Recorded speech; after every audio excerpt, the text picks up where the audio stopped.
बराए मेहरबानी हमारे इस चैनल को सब्सक्राइब कीजिए, वीडियो को लाइक कीजिए और ज़्यादा से ज़्यादा शेयर कीजिए।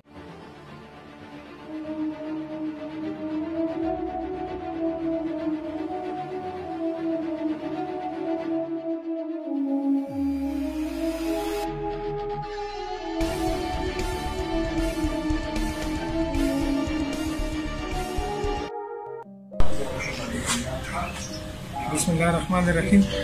دا یو څو ورځې مخکې په دې شوی ډې نه روانې تر منصبدارو پورې دا شکایت مسلسل موصول کېدی چې یو دوه کسان دي په موټر سایکل باندې مسلح او د خلکو نه چې کوم دی د اصلي په زور باندې دغه موبایل سنیچ کوي دي.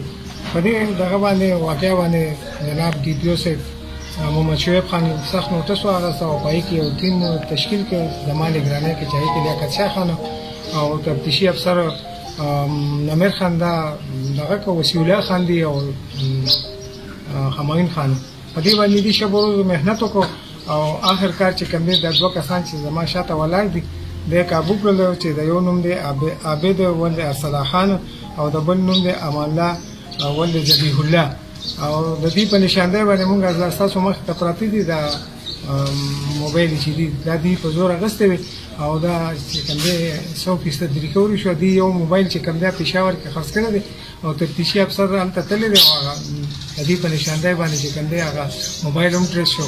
انشاءالله نور چې دي کوم واقعیت کړي دي هغه هم ترې ریکوري کوو، مزید تفتیش شروع دی. دې موجوان چې کوم موټر سایکل یوز کوو نو هغه هم برآمد دی او کوم چې اعلی خوف ته تماچه پستول 30 بور هغه هم برآمد دی.